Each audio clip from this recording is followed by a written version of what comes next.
Hi, Mommy Sue and Papang Daniel. Happy 24th year anniversary. I know nga 24-year anniversary is taas ko siya nga panahon. Taas ko siya nga panahon nga naging nga nag-uban mo ni Uncle. So, I'm so happy nga behind all those happiness, mga problems na na-adjust ko permanente sa inyo ha. Thank you for loving me. Thank you for taking good care of me when I was a little. Thank you for being a good mother, a good advisor, a good friend, and a good teacher. So thank you for everything, especially especially po kang Papang Daniel nga. He never treat me, or you never treat me nga lahi sa inyong family. You treat me as a part of your family. So I'm so blessed I'm very blessed that God gives me the opportunity nga mulive sa inyo nga for 1 year and a half, ana. So thank you so much. Thank you for everything. Thank you for providing me sa akong mga needs before.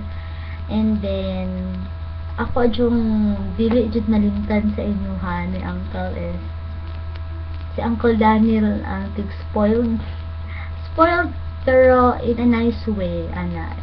Pero in a nice way. And then si Auntie Sue kay more on discipline, yes, more on discipline.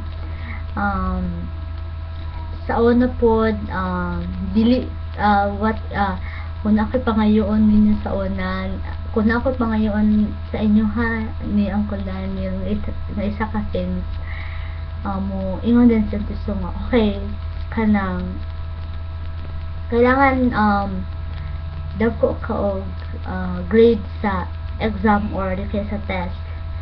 So ako, oh my god, well, something of pressure ko, pero si Uncle Daniel, okay, go. Palit din ta, ana. So, I just miss my childhood days. But, karon, thank you for, even though nga dako na ko, dalaga na ko, dalaga pa ba ko, pero, you are still there to guide me, you are still there to protect me, you are still there to comfort me every time I have a problem, I have a personal problem, love life pa, family problem.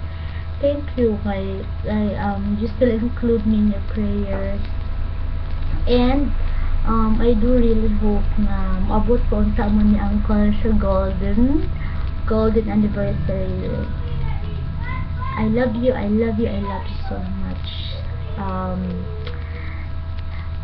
Next year will be your 25-year anniversary or silver wedding anniversary. So kailangan na dito mag-prepare for that. So we have a 1-year preparation for that. So muna stay what you are. I hope loving gihapon mo. And no, I love yung gihapon mo. And then stay pretty, stay handsome, stay humble, and I just want you to know that I'm always here for you every time you meet me. Just text me and I'll be there. So I love you so much and congratulations.